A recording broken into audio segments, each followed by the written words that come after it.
가장 관심 있어 하는 연구 분야는 efficient AI 분야랑 데이터 efficient learning 이 두 분야입니다. 그래서 efficient AI는 뭐 모델 compression, 뭐 efficient architecture 뭐 이런 것들이 있고, 데이터 efficient learning에는 뭐 제가 항상 자주 했던 self-supervised learning 등이 있습니다. 그래서 이번에 발표하게 될 논문은 맥프로프리라는 분야의 논문이고, 프로파게이션 없이 포워드 패스로만 학습을 진행하게 되는 알고리즘입니다. 그래서 바로 논문으로 들어가 보자면 먼저 앱스트랙트입니다. 그래서 백프로브의 두 가지의 포워드 패스로 대체하는데, 이때 한쪽 포워드 패스는 포지티브 데이터가 실제 이미지로 생각하시면 될 것 같고, 네거티브 데이터는 저희가 만들어내는 가짜 데이터라고 보시면 될 것 같습니다. 그래서 이후 계속 구체화되니까 일단 이 정도만 알고 가시면 좋을 것 같아요. 그리고 백월드 패스가 없으니까 각 레이어마다 로컬하게 학습을 해야 되거든요. 네. 각 레이어마다 로컬하게 학습을 해야 돼가지고, 그 로컬 오브젝티브 함수가 굿니스라는 함수입니다. 그래서 굿니스는 액티베이션 제곱의 합으로 여기서 정의하는데요. 이게 그냥 액티베이션의 내적으로 보시면 될 것 같습니다. 그래서 이 제프링턴이 이 논문을 쓸 때 아까 제목부터 보시면 아시겠지만 좀 예비 조사라는 느낌을 그 논문 제목에 넣어놨어요. 그래서 뭐 여러 가지 가능성을 열어두고, 뭐 이게 최고가 아니라 그냥 이런 포워드만으로도 학습할 수 있다, 이런 가능성을 열어놓고 논문 쓴 논문이라고 보시면 될 것 같습니다. 그래서 아까 말씀드렸던 것처럼 포지티브 데이터는 리얼 데이터고, 그리고 여기서 그 포지티브 데이터랑 포지티브 패스랑 네거티브 패스를 구분하면 약간 인간이 수면 상태처럼 그러니까 실제 데이터로는 깨어 있을 때 학습을 진행하고, 네거티브 패스일 때는 그냥 잠잔다는 느낌으로 이렇게 두 가지 방식, 인간의 수면 패턴을 모방했다고 보시면 좋을 것 같습니다. 그래서 먼저 인트로덕션으로 백프로파게이션을 왜 없애려고 하냐를 먼저 말씀드리려고 하는데요. 일단은 제프리 힌튼이 컴퓨터 과학자이기도 하면서 뇌 과학자이기도 하더라고요. 그래서 이 뇌랑 좀 인공신경망을 좀 엮으려는 노력을 많이 하는 것 같았습니다, 제가. 그래서 이 백프로파게이션에서 이 에러를 편미분해서 뒤로 전달하는 그 과정 자체가 뇌의 구조랑 뇌의 동작 방식과 일치하지 않는다는 점을 일단 먼저 꼽고 있고요. 이 시퀀셜 인풋을 처리할 때 그럴듯하지 않다. 그러니까 이 뇌는 항상 인풋을 계속 받고 중간에 멈춤 없이 계속 처리를 하는데, 우린 백프로파게이션을 하니까 중간에 멈춤 작업이 필요하고, 이런 것들이 좀 부담적으로 하지 않다라고 얘기하고 있고, 세 번째로는 퍼펙트 노리지가 무조건 컴퓨테이션할 때 필요하다. 그러니까 이 포워드 패스 할 때 무조건 저희가 연산식을 알아야 프로파게이션 할 때 체인룰로 이분을 이렇게 뒤로 앞으로 보낼 수 있잖아요. 근데 여기서 만약에 중간중간 레이어가 블랙박스 모델, 저도 블랙박스 모델이 레이어를 어떻게 들어가지를 좀 봤었는데, 이게 뭐 아날로그 회로나 일렉트로닉 이런 전자 물리 회로에서는 좀 블랙박스 모델을 사용한다고 하더라고요. 그래서 이 연산식을 모를 때 어떻게 우리는 백프로파게이션을 쓸 수 없기 때문에 이런 포워드 알고리즘을 제시하게 되었습니다. 그래서 일단 먼저 그 앱스트랙트의 결론이 나오는데, FS가 포워드 알고리즘이 백프로파게이션을 일단은 대체하지 못한다는 걸로 나오고, 여러 가지 테스트에 좀 제너럴하지 않다.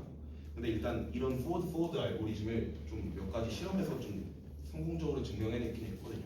그래서 이러한 FS의 가능성을 봤다라고 얘기하고 있고, 좀 포워드 알고리즘이 좀 유망할 것 같은 분야 두 가지를 제프리 힌튼이 제시하는데, 일단 첫 번째로는 컴퓨테이션을 모르는 분야, 그리고 두 번째로는 전력이 좀 제한되는 분야에서 좀 유망할 거라고 생각하는데, 이 전력이 제한될 것 같은 환경에서 왜 유망할 것 같은지는 어펜디스에 좀 남겨놨습니다.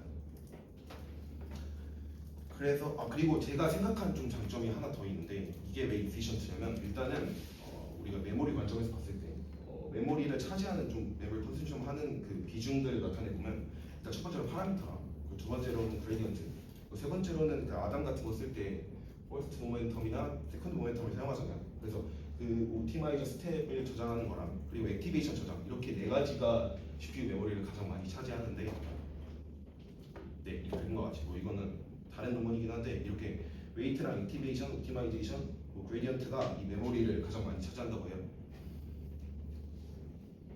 네, 근데 뭐 저희 그 포워드 알고리즘의 또 후속 연구 분야가 제러스 올더 옵티마이제이션이라고 하는데 이렇게 그레디언트 없이 학습을 진행하게 되면 에러들 패스가 없으니까 그레디언트 저장하지 않아도 되고 액티베이션도 저장하지 않아도 되고 그리고 SKD 스타일로 학습해가지고 옵티마이즈 스테이트도 없어가지고 GPU를 아주 효율적으로 가져올 수 있다라는 장점이 있습니다. 실제로 보시면 여기 메모리 사용하는 LLM 컨테이제이션 어웨어 트레이닝이라고 하는데 여기가 28.8기가를 차지하는데 저희 그 제러스 홀더로 하면 3.1기가, 한 8배, 9배 정도의 메모리를 더 작게 효율적으로 학습할 수 있습니다. 여기까지 보시면 되시고요. 바로 지나가겠습니다. 그래서 포워드 알고리즘 되게 단순하면서도 뭔가 좀 이해하기, 좀 직관적으로 이해하기 어렵다고 생각이 좀 저는 많이 들었었는데 그냥 단순하게 두 가지 포워드 패스를 진행합니다. 첫 번째로는 포지티브 패스라고 해서 미러 데이터를 놓고 분리스라는 걸 그 아까 말했던 액티베이션 제곱의 합을 높이는 방식을 사용하고 두 번째로는 네거티브 패스를 둬서 가짜 데이터가 들어가면 분리스가 낮춰지는 방식으로 학습이 되는데 분리스는 네, 이렇게 진행되고 있고 약간 좀 직관적으로 이해를 돕기 위해서 약간 알람에 좀 비유를 해봤는데 좀 별로일 수도 있는데 그냥 모든 인풋에 대해서 리얼 데이터가 들어오면 이 모든 액티베이션 그러니까 뉴런 값들이 활성화되면서 아 이건 진짜 데이터다라고 이렇게 액티베이션이 높아지니까 이렇게 약간 경보를 울리는 시스템으로 확인할 수 있을 것 같고 네거티브 데이터가 들어오면 이건 가짜니까 경보가 발생하지 않겠죠. 그래서 액티베이션이 비활성화된다 약간 이런 느낌으로 보시면 될 것 같습니다. 그래서 이러한 메커니즘을 가지고 나중에 어떻게 슈퍼와이드 러닝 하는지 또 뒤에 나와 있으니까 집중해 주시면 좋을 것 같고 그래서 일단 그 뒤에 어떻게 학습하고 어떻게 추론하고 어떻게 로스를 계산하는지에 대해 먼저 말하기 전에 로컬로 학습하려면 어떤 것들이 좀 정의되어야 할까를 먼저 명시하는 게 좋을 것 같아서 로컬 오브젝티브에 필요한 것들을 좀 생각해봤는데 일단은 레이어마다 학습을 진행하니까 레이어에서 뭔가 이 아웃풋이 나와야죠. 레이어 뭐 다른 레이어랑 이렇게 협업하지 않고 그냥 그 하나의 레이어만으로도 출력값이 나와야 됩니다. 그리고 두 번째로는 이 아무튼 웨이트가 있으니까 이 웨이트가 어디로 향해야 될지 이 레퍼런스 포인트가 필요하다 이거입니다. 그래서 뭐 우리가 원래 알던 것처럼 뭐 레이블이라던가 뭐 이런 것들이 있을 수 있겠죠. 그래서 그게 레이어마다 있어야 된다는 점이 있습니다. 그리고 아까 여기서 포지티브 데이터에서는 분리스를 높이는 방식으로 네거티브 데이터에서는 분리스를 낮추는 방식으로 이렇게 컨트래스티브하게 학습을 진행하는데 왜 이렇게 컨트래스티브하게 하냐에 대한 또 답을 또 드리고 싶어서 여기 넣어놨고요. 그래서 왜 컨트래스티브를 하냐면 그냥 일단은 그냥 단순하게 말해서 포지티브 패스만 있으면 그냥 모델이 인풋을 넣고 그 포지티브 리얼 데이터니까 분리스 높이는 방식으로 학습이 진행될 텐데 이때 모델은 그냥 분리스를 높이면 점수를 높게 받으니까 그냥 인풋과 상관없이 분리스를 높이는 이런 모델 커렉션 현상이 일어나게 됩니다. 그래서 명시적으로 네거티브 데이터를 넣어줘야 이렇게 컨트래스티브 구조를 가져가야 항상 똑같은 아웃풋 값을 출력하지 않는 이 모델 커렉션 현상을 피할 수 있습니다. 세 번째로는 왜 이 레이어 로컬 오브젝티브 펑션을 왜 제곱합 그러니까 내적으로 왜 했냐를 생각해 보시면 일단은 저희가 그레디언트를 계산하긴 하거든요. 레이어마다 웨이트를 수정해야 되니까. 그래서 이 미분이 쉬운 걸 선택했습니다. 그래서 그냥 단순히 그냥 y 제곱을 2분하면 2y니까 이렇게 미분이 쉬워서라는 그 이유가 하나 있고요. 두 번째로는 이건 좀 저도 이해하는 좀 오래 걸렸었던 것 같은데 일단은 레이어 1에서 저희가 포지티브 데이터는 분리스를 높게 하고 네거티브 데이터에서는 분리스를 낮게 이렇게 학습하는 방법을 배웠다고 칩시다. 레이어 1에서 배운 액티베이션은 그대로 있고 레이어 2는 그냥 그걸 그대로 사용하면 일단은 그냥 표현을 배울 수 있잖아요. 그러니까 어떤 느낌인지 이해되셨나요? 그러니까 이게 레이어 1에서 이미 학습이 다 끝났다고 약간 가정해 봅시다. 그러면 그냥 레이어 1만 통과하면 포지티브 데이터에서는 분리스가 높을 거고 네거티브 데이터에서는 분리스가 낮을 거니까 레이어 2가 배울 게 아예 없잖아요. 그냥 그대로 인풋과 아웃풋을 그냥 연결만 하기만 하면 학습이 된 거니까. 그래서 약간 그러면 여러 레이어가 같이 배우지 못한다는 단점이 있으니까 이걸 어떻게 극복할까 생각해 보다가 먼저 벡터를 생각해 봤을 때 일단 아웃풋은 벡터고 분리수를 높여야 된다. 약간 이 두 개가 저희가 가지고 있는 거잖아요.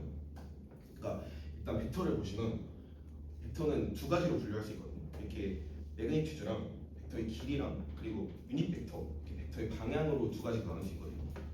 이게 두 개가 독립적이라는 것도 네, 독립적입니다. 그래가지고 그러면 그러니까 다음 레이어한테 모델의 길이를 주거나 방향을 둘 중 하나를 줘야 되겠고 군니스의 목표 왜냐면 독립이니까 둘은 군니스나 방향을 주고 군니스랑 방향 길이나 방향을 주고 군니스는 길이 혹은 방향 이 둘 중 하나를 학습하도록 하면 서로 독립이니까 서로 각각 레이어가 영향을 주지 않겠죠.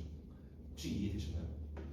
그럼 레이어 1이 방향만 학습하고 레이어 2가 유닛 벡터. 아니요 그냥 계속 유닛 벡터만 던져줍니다. 그러니까 어떻게 배우냐면 액티베이션이 일단 학습됐잖아요. 그래서 액티베이션 값이 나왔죠. 그럼 그건 어차피 벡터잖아요. 벡터니까 그 벡터의 길이랑 방향을 분리할 수 있죠. 모든 벡터는 분리할 수 있어요. 모든 그냥 길이로 나누기만 하면 방향 유닛 벡터가 나오니까. 그래서 이 두 가지로 분리할 수 있는데 이 두 가지 분리한 거는 각각 독립입니다. 각각 독립이니까 서로가 서로한테 영향을 주지 않겠죠.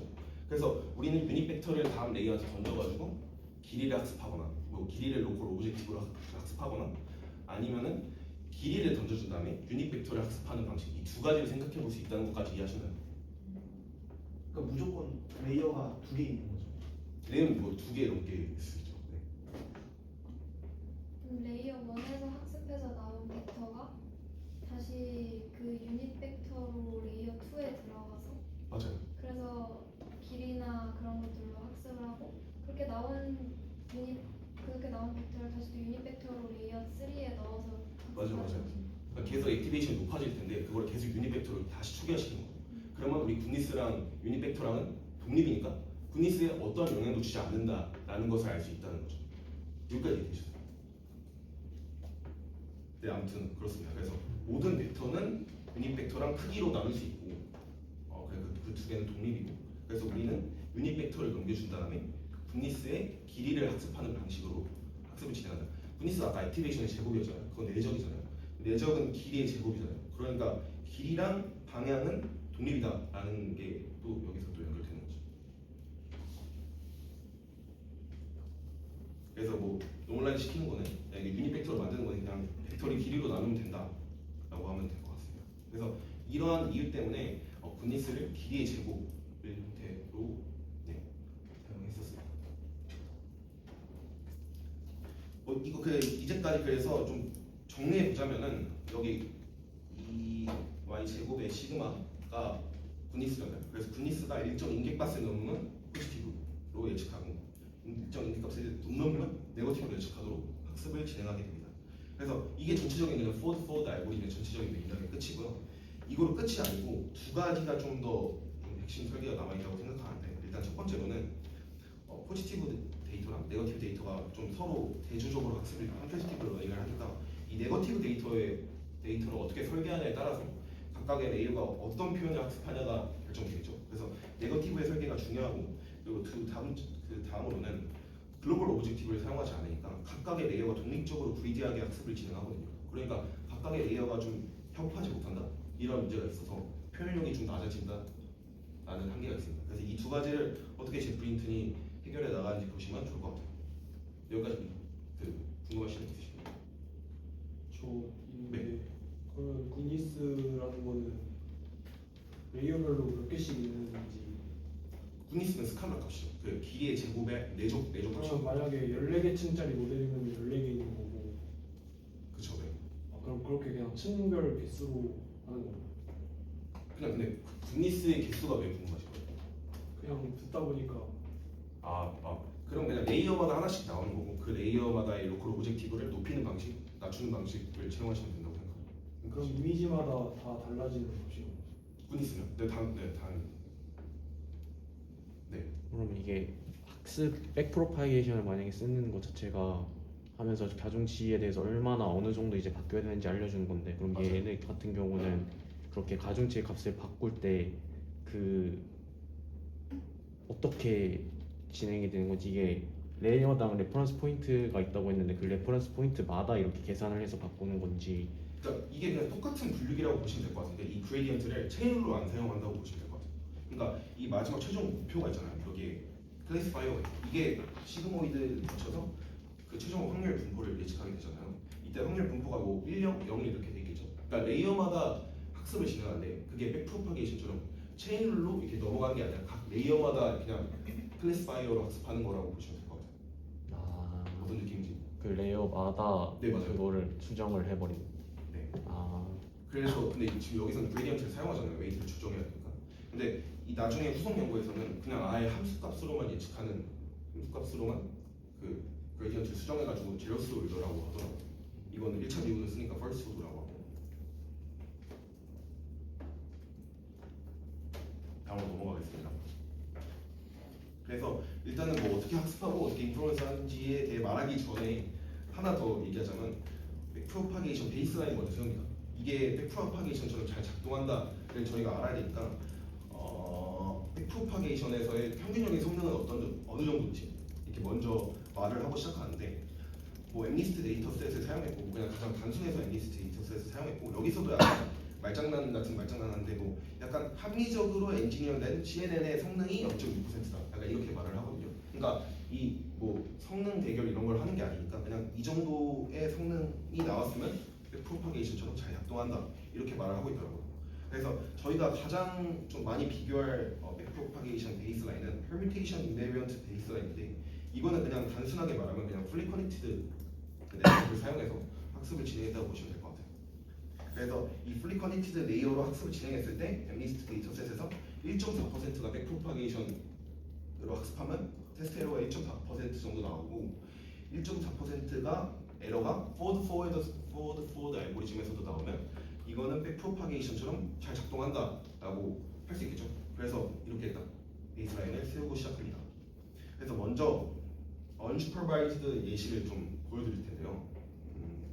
뭐 제프레인트는 파운데이션 모델에는 unsupervised learning이 더 효과적일 거라고 일단 말하고 있고 이게 대조학습 저희가 기반으로 학습을 진행하니까 이게 셀프 슈퍼바이즈 러닝이랑 굉장히 유사하더라고요. 그러니까 저희는 그 컨트레스티브 방식으로 분리수를 높이고 분리수 낮추는 방식으로 프리트레이닝을 진행하고 그 다음에 리니어 클래시파이어를 둔 다음에 레이블 예측하는 식으로 그 SSL과 똑같게 진행을 하게 됩니다.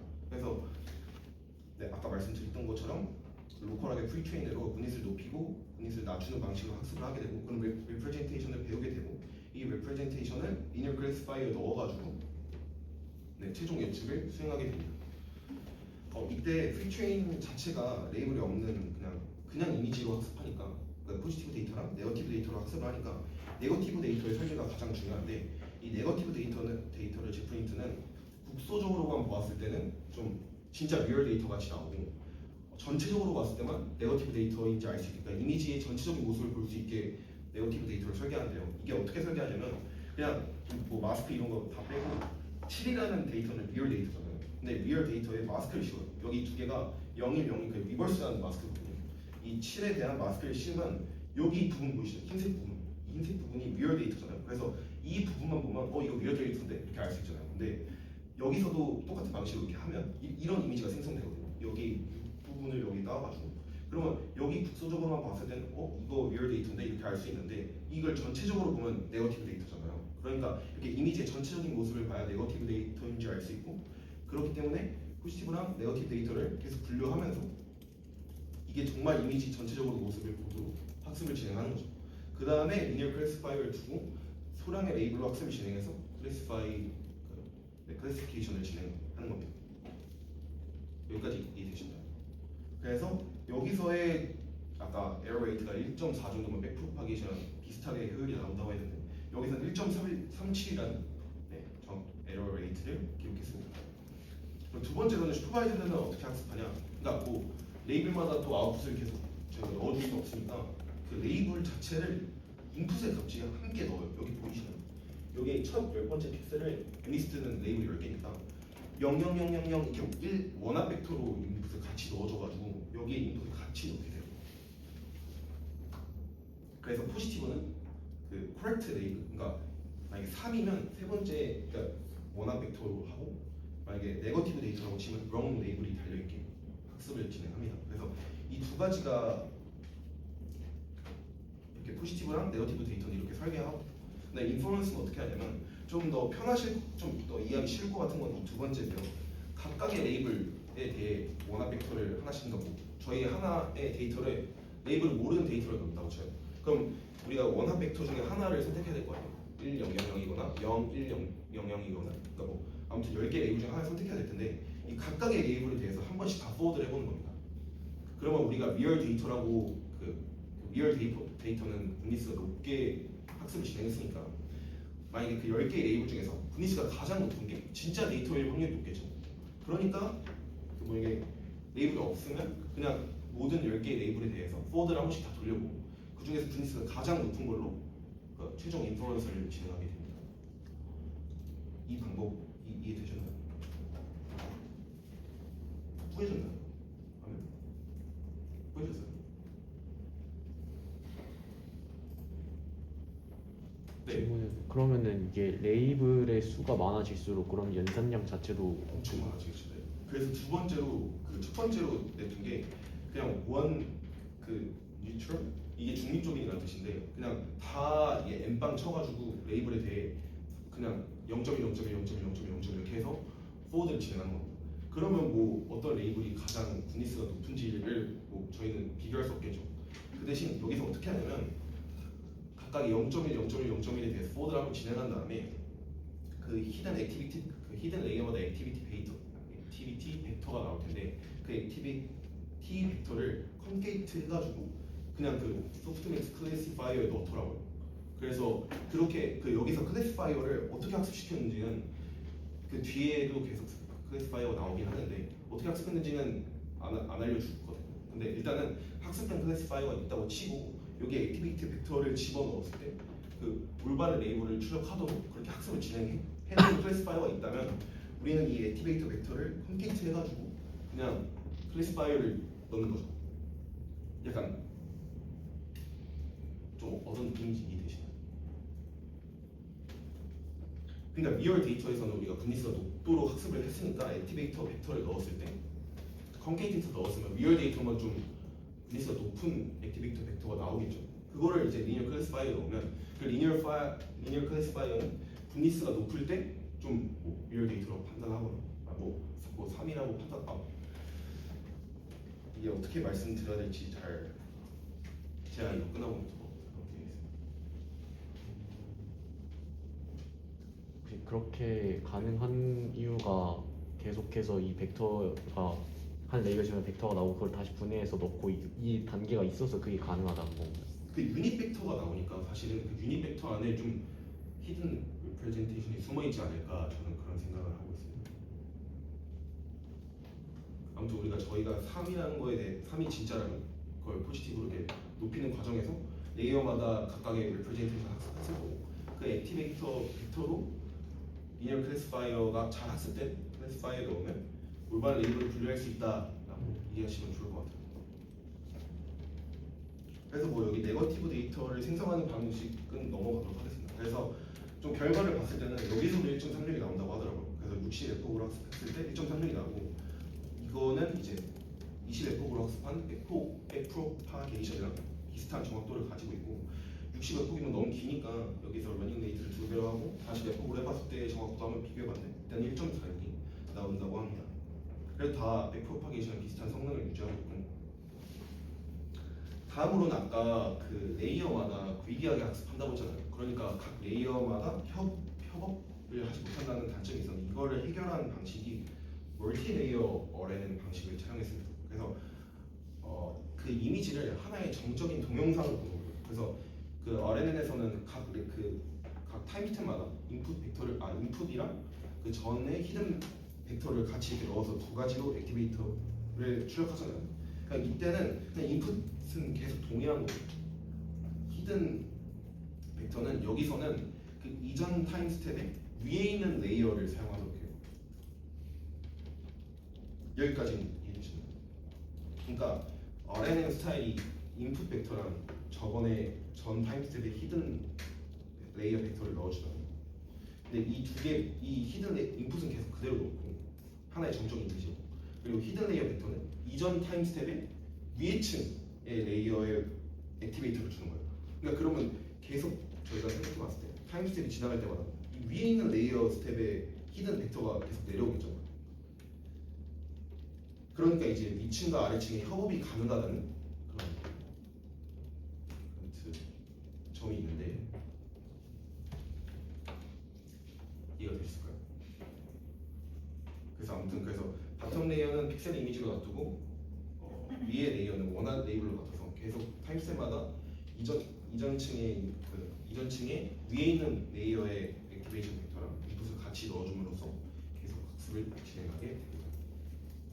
그래서 여기 댐핑은 뭐 그냥 모멘텀을 액티베이션 벡터 만들 때 모멘텀을 적용해가지고 수렴이 안정적이다라고 얘기하고 있고, 네, 그래서 그림이 이렇습니다. 여기서 보시면 이게 다음 스텝이고 이게 지금 스텝이라고 가정할게요. 그럼 다음 스텝의 액티베이션 벡터는 이전 스텝의 인풋 벡터랑 이전 스텝의 위에 있는 히든 레이어의 액티베이션 벡터를 둘 다 포함해서 액티베이션 벡터를 만들게 됩니다. 그래서 이 점점 타임 스텝이 지날수록 이 위층의 것도 내려오고 아래에 있는 것도 위로 올라가니까 점점 레이어마다 협업이 가능해진다는 장점이 있습니다. 네, 그래서 리얼 데이터일 때는 여기 위에 있는 탑 레이어가 6 동일하게 원합 벡터로 설정되어 있고, 여기 네거티브일 때는 0, 0, 0, 0, 뭐 5, 다섯 번째 레이어에 원합 벡터가 되어 있다던가 그렇게 학습을 진행하게 됩니다. 그래서 뭐 정확도는 1.31 뭐 이제 뭐 그냥 백프롭이랑 유사하게 나오가 하고 있고, 인퍼런스는 어떻게 하냐면 이제 각각의 위에 아래 이렇게 협업을 하면서 히든 레이어마다 이 액티베이션 벡터를 어떻게 하면 포지티브에서 높일 수 있을지, 네거티브에서 낮출 수 있을지를 다 학습하게 되면 이제는 각 레이블마다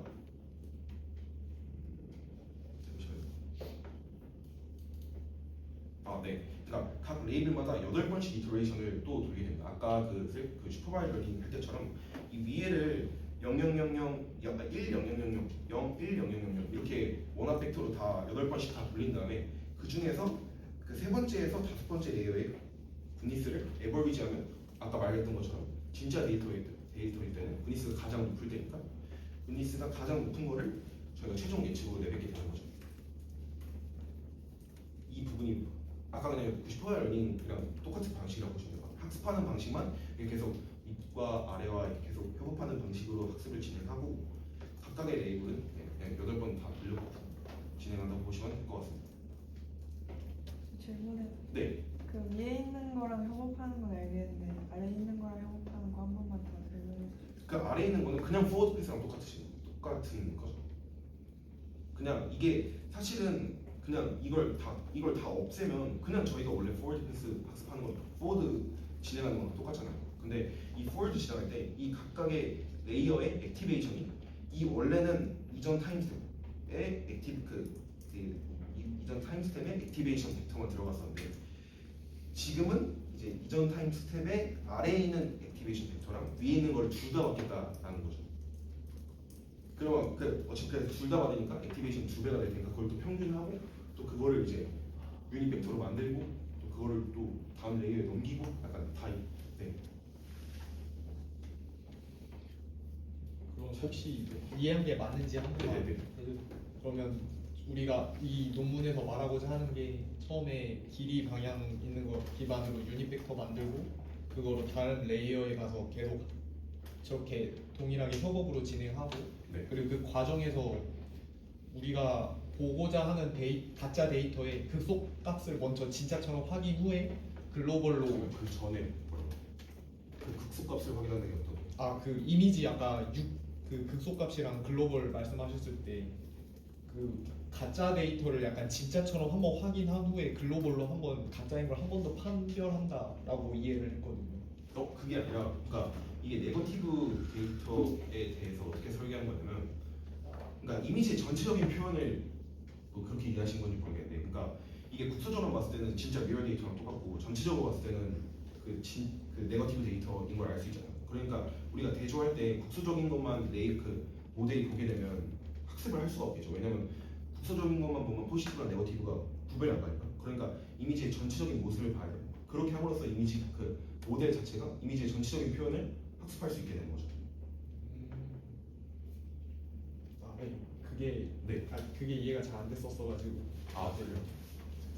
이해되셨어요? 네. 저도 질문. 네. 그 네거티브 데이터에서 리얼 데이터 일부랑 또 다른 리얼 데이터 일부를 종합해서 가짜 데이터를 만든다고 하셨잖아요. 네. 그러면 그거의 전체적인 걸 보고 이게 일부만 봤을 때는 포지티브일 수도 있으니까 전체를 보고 판단을 한다고 했는데 그러면 일부 극소적인 것만 보고 판단을 하는 모델이 따로 있는 건가요? 아니죠. 그러니까 만약에 일부만 보고 모델이 판단하게 되면 이거는 만약 일부만 봤으면 이거는 모델이 포지티브로 예측할 거 아니에요. 그러면 분위수 높이겠죠. 근데 레이블 자체에서는 네거티브니까 그 레이블 자체에서 네거티브니까 네거티브에서 이제 로스를 주게 되고 로스가 들어감으로써 웨이트가 이제 전체적인 걸 보게 되는 그런 방식으로 학습을 진행해요. 그러면은 네. 궁금한 게 이거를 전체를 봐야 네거티브인 걸 알 수 있다는 점을 강조하신 거잖아요. 맞아요. 궁금한 게 그러면 일부만을 보고 어떤 걸 판단하는 다른 모델이 존재를 하는 건지. 그거는 근데 약간 이거는 이 네거티브 데이터는 힌트니 약간 그냥 만든 거잖아요. 그러니까 저는 제 생각에는 좀 태스크 스페시픽하게 뭔가 우리가 원하는 피처 벡터만 그러니까 어떤 거는 뭐 그런 뭐 태스크가 있는지 모르겠지만 어떤 거는 국수적인 것만 보면 더 좋을 게 있다고 생각하거든요. 저는. 그러면 그럴 때는 이제 전체적인 걸 보면 뭔가 네거티브 데이터로 만들던가 뭐 그런 태스크마다 다르게 설정하는 게 좋지 않을까 싶어. 근데 여기서는 어차피 클래시피케이션 하는 거니까 전체적인 표현을 보는 게 더 좋으니까 이렇게 학습하지 않았을까? 저는 그렇게 생각합니다. 아 그럼 이거 데이터 한정해서 그냥 전체적인 모델을 보는 게 좋다고 판단이 들어서 네. 그 질문을 한다는 말씀이시죠? 맞습니다.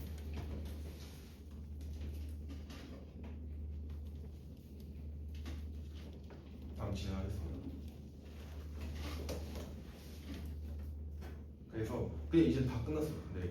그냥 여기서는 사이프 10으로 실험을 진행했었는데 사이프 10으로는 그냥 그 플리 커넥티드 네트워크를 사용하면 오버피팅이 엄청 심하다고 해요. 그래서 백프로파게이션으로 이건 오버피팅이 나가지고 컨볼루션 CNN을 사용해서 학습을 진행하는데 저희 이런 포워드 알고리즘 자체가 뇌의 과정을 모방하다던가 아니면 아날로그 하드웨어 이런 거를 좀 타겟팅해서 포워드 알고리즘을 만들었는데 이 브레인이나 아날로그 하드웨어에는 웨이트를 쉐어하는 그러니까 CNN은 같은 그 필터를 두고 계속 똑같은 웨이트로 이렇게 컨볼루션 하면서 학습을 진행하잖아요. 근데 이 웨이트 쉐어링 자체가 일단 뇌의 방식과 아날로그 하드웨어랑 맞지 않다는 거죠.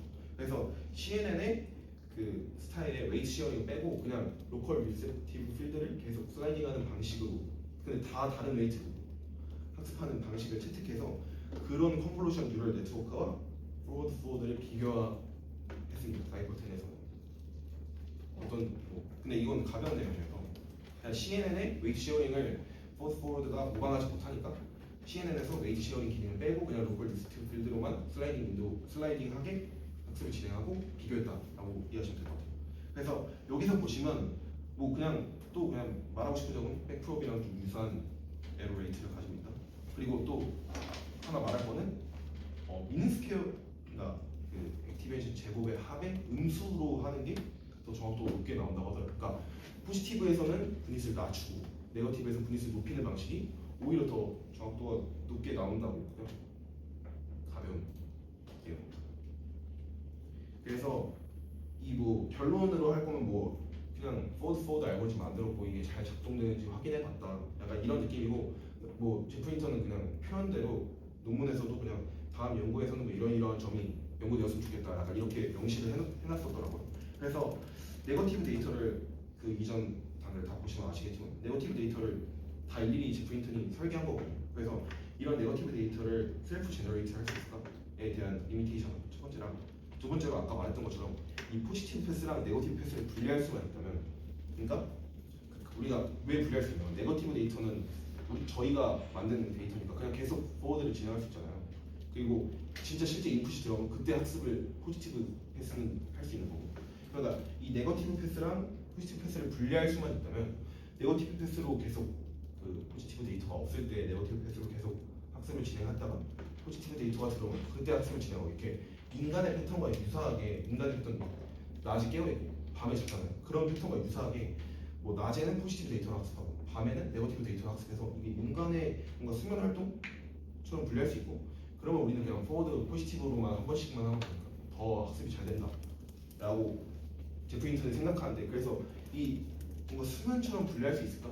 얘에 대한 리미테이션 두 번째도 있고 세 번째로는 아까 말했던 것처럼 분리스는 그냥 두 가지 이유로 이렇게 분리스를 채택했다고 했잖아요. 그러니까 더 좋은 옵티멀한 분리스 함수가 있을까에 대한 세 번째 의문도 있고 그냥 다 사실 그러니까 이게 최고가 아니라 이런 방법론이 있었다. 그것만 아시면 될 것 같아요. 그리고 이게 왜 약간 핫하지 않냐면 이게 레이어가 커지면 작동을 잘 안 해요. 그러니까 레이어가 지금 다 실험이 한 두 개에서 5개 정도의 레이어 학습을 계속 진행하는데 이게 레이어가 커져도 정확도가 비슷하대요. 그러니까 원래 같으면 백프로파게이션 하면 저희는 레이어가 커지면 더 많은 표현을 학습하고 더 좋은 성능이 나오길 기대하잖아요.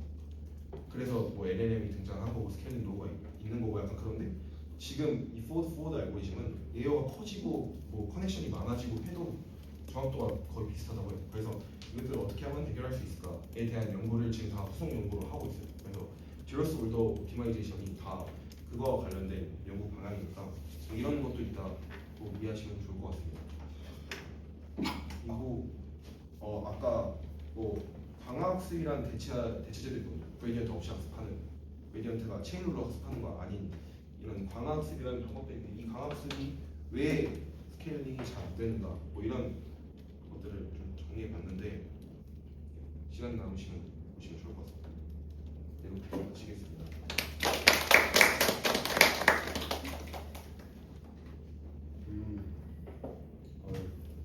미니 학생다운 아주 독특한 논문을 소개를 잘 해준 것 같네요. 제프린튼 언제 나온 논문이에요? 22년도에 22년도요? 그래도 꽤 됐네.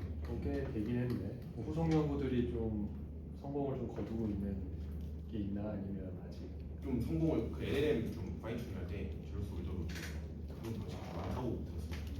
좀 LLM 파인튜닝 그쪽으로 좀 연구 방향이 옮겨간 것으로 저는 알고 있어요. LM 같은 거 백프로파게이션 다 하기 너무 헤비하니까 네, 학습을 어떻게 좀 효율적으로 할까랑 맞습니다. 연관이 좀 되는 것 같긴 한데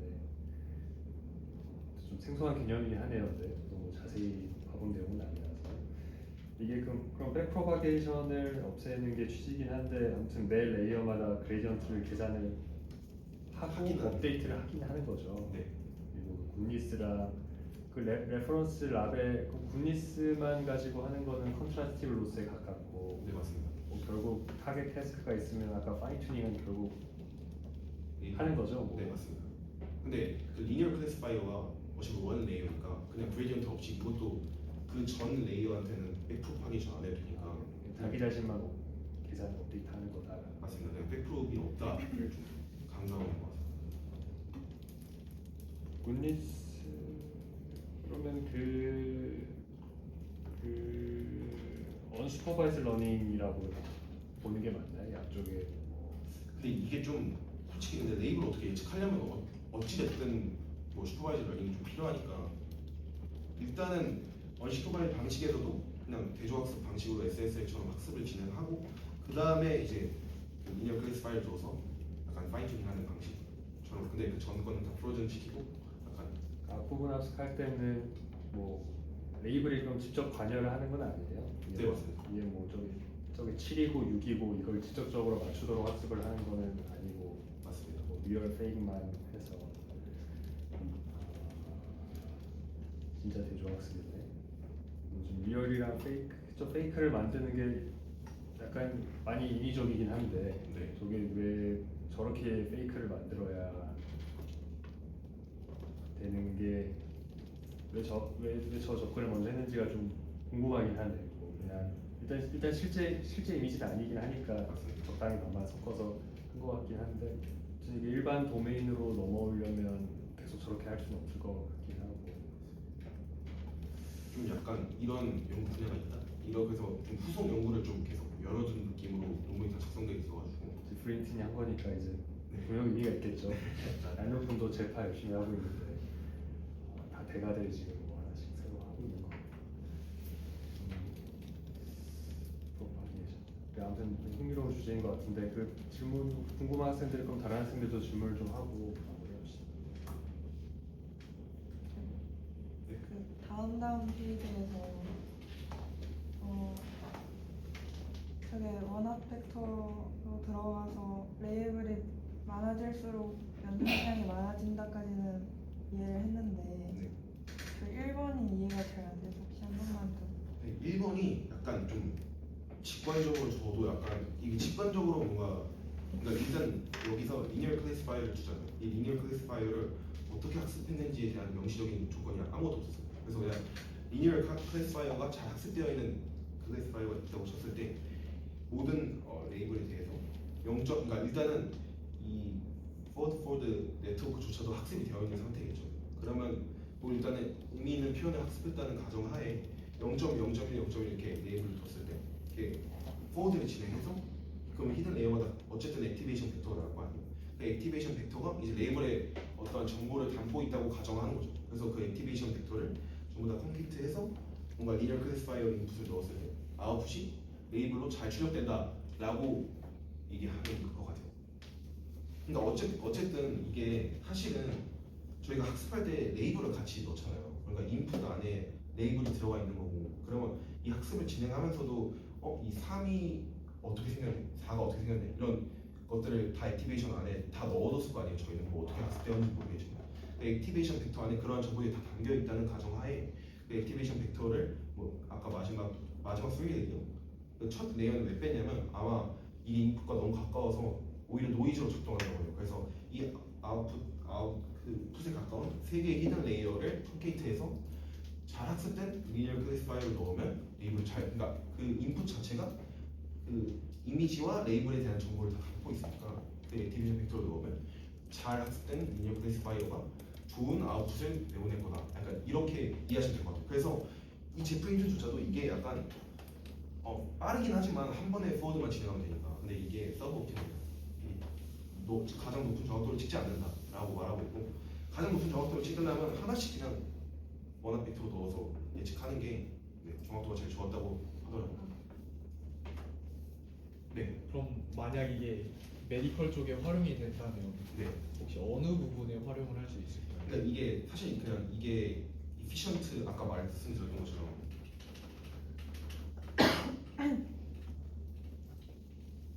이 제로스 홀더로 하면 이 메모리 소비를 굉장히 적게 줄일 수 있거든요. 그러면은 이제 뭐 온디바이스로 된다고 이게 그 실시간 수술하는 것도 있잖아요. 그런 실시간 수술에도 사용할 수 있을 것 같고 아니면은 뭐 엄청 큰 모델이 있어서 병원에 사용하기 어려운 그런 게 있다고 하면 그러면 또 그걸 이제 모델 컴프레션 개념처럼 메모리 소비를 줄일 수 있으니까 이런 것들을 제로스 홀더로 하면 좀 데이터 센터에서만 작동하는 AI를 좀 디바이스 혹은 좀 병원 워크스테이션으로 좀 옮길 수 있지 않나라고 생각하고 있습니다.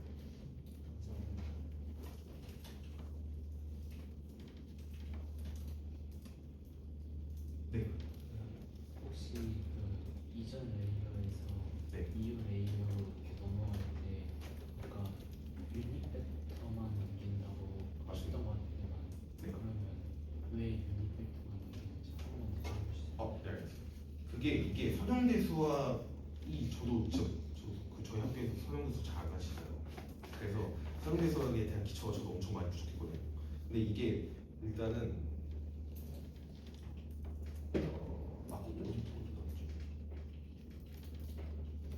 네, 여기네. 그러니까 일단 모든 벡터는 유닛 벡터랑 길이로 나눌 수 있다는 것까지 이해되시죠?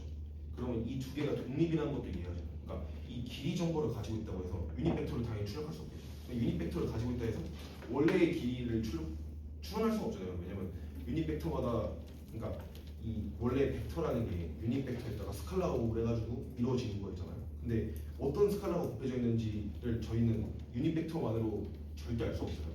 그러니까 이 두 개가 독립이라는 가정이 들어가 있고 그러면은 아까 레이어마다 똑같이 복사하는 문제를 막기 위해서 이 다음 레이어한테 주는 거랑 굿니스라는 저희 목적 함수랑 독립이어야 된다는 가정이 들어가 있으니까 우리는 다음 레이어한테 넘겨줄 아웃풋 값을 방향 혹은 길이로 한 다음에 이 굿니스를 뭐 방향 혹은 길이를 뭐 어떻게 조작하는 방식으로 설계해야 그 각각의 레이어가 서로 인디펜던트하게 학습할 수 있겠죠. 여기까지 됐어요. 왜냐면 이게 아까 말씀드렸던 것처럼 첫 번째 잘 학습된 레이어 1이 있다고 치면 이게 포지티브 데이터에서는 굿니스 높이고 네거티브 데이터에서는 굿니스를 낮출 거 아니에요. 그러면 포지티브 데이터 자학습돼 있어. 그래서 포지티브 데이터가 들어서 분위스를 높였어요. 그럼 이게 그냥 이대로 다음 레이어에 들어가면 분위스가 높아져 있으니까 레이어 2는 배울 게 없는 거죠. 왜냐면 분위스가 너무 높으니까 이건 그냥 포지티브로 예측하기만 하면 되니까 우리는 레이어 2가 분위스라는 거를 뭔가 계산할 때 영향을 주지 않게 레이어 1에서 알아서 좀 적절히 조절해서 어떤 연산을 취해서 넘겨야 되는데 그걸 좀 생각해 보다 보니까 이 벡터라는 것 자체가 방향과 길이라는 걸로 나눠질 수 있고 그게 독립적인가? 이거 두 개를 사용하면 어떨까? 라는 단계까지 보죠. 여기까지 있어요. 그러면 네. 이전 레이어에서 학습된 걸 이후 레이어가 이제 받을 때 근데 그러면 왜 방향만 받는 건지 그 액티베이션 벡터가 일단 이렇게 나올 거 아니에요. 각 노드마다 액티베이션 값이 나오고 그걸 레이어 차원으로 보면 벡터가 나오잖아요. 그 벡터를 길이로 나누면 그냥 유닛 벡터가 되거든요. 유닛 벡터라는 게 길이가 1인 벡터니까 그냥 이 길이를 이 벡터를 길이로 그냥 전체 노드를 다 나누면 유닛 벡터가 나와요. 근데 그 질문이 혹시 뭐죠?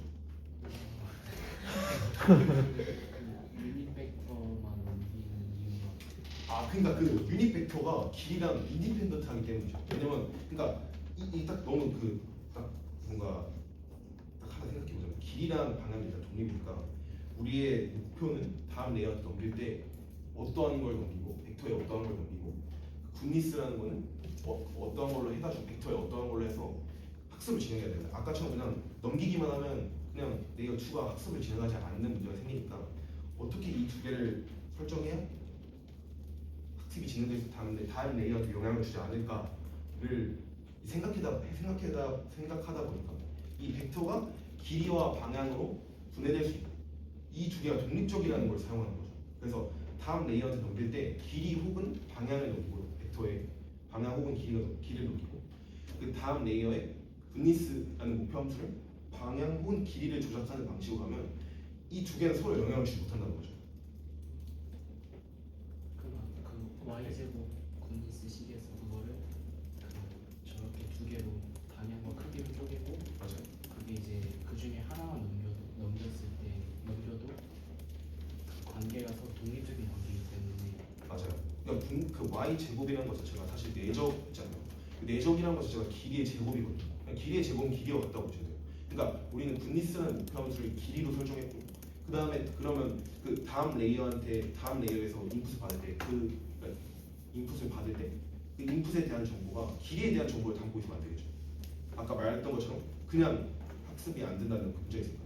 그러면 길이와 독립적인 건 무엇이냐 했을 때 그게 유닛 벡터인 거죠. 그래서 유닛 벡터를 어떻게 만드냐?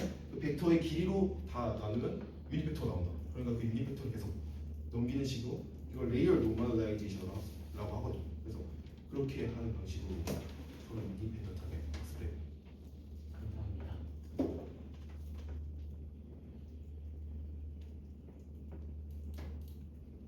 지금 넘어갔어요. 네. 그 멀티 레이어 같은 거에서 네. 레이어 간의 연결성 같은 걸 형성하려고 이전에 있는 그런 액티베이터 그거를 또 벡터에서 거기서 또 연산을 하고 맞아요. 그리고 또 이게 그 백프로파게이션은 그냥 레이어마다 한 번씩 나가면 되는데 막 1, 2부터 10까지 있으면 또 10번씩 또 학습을 해야 되는 거잖아요. 맞아요. 그러면 혹시 더 연산량이 더 들어가지 않을까? 그러니까 이게 사실 추론 속도는 100%보다 좀 더 걸린다고 해요. 통상적으로. 뭐 정확히 아까 말했던 것처럼 우리는 트레인을 20회 했는데 그 백프로는 20회 했는데 포드는 60회 걸리고 막 이런 문제가 있거든요. 사실 그러니까 사실 추론이나 학습에 좀 더 오랜 시간이 걸리는 것 같은데 이 그레디언트를 앞으로 전파하지 않는다는 점에서 그냥 장점을 가지고 있다고 생각하시는 것 같아요. 이 메모리를 더 이피션트하게 쓸 수 있다. 그러니까 뭐 아직 그냥 이건 진짜 제프린튼이 진짜 대가여서 뭔가 채택된 논문 같아요. 제가 느끼기에 뭔가 약간 이런 것도 있으니까 한번 너네가 연구해봐. 약간 이렇게 뭔가 과제를 던져주는 느낌이랄까. 다 약간 어떤 표현까지 있었냐면 제가 정확한 표현이 기억 안 나는데 나 이거 해봤는데 왜 잘 작동되는지 모르겠어. 약간 이런 표현이 있어요. 근데 이거 유립스인가 실렸을 거야. 그러면 그 매물을 효율적으로 좀 줄이는 그런 오버헤드에 비해서 속도를 따져봤을 때 그 효율이 잘 안 맞을 수도 있는 거고. 그쵸. 맞아요. 그런 문제가 있으니까 또 후속 연구에서는 또 그런 걸 좀 최적화하는 방식으로 진행하지 않을까. 뭔가 여러 가지 연구 방향이 생각날 것 같아요. 뭔가 근데 제프 힌튼이 항상 그 이 논문에 보면 이 뇌랑 좀 모방하는 방식을 좀 계속 채택하려고 하더라고요. 이 인간의 수면과 네트워크를 뭔가 일치시킨다는 정도로 되게 신기하긴 했어요. 다 했나? 그래요. 고생했어요.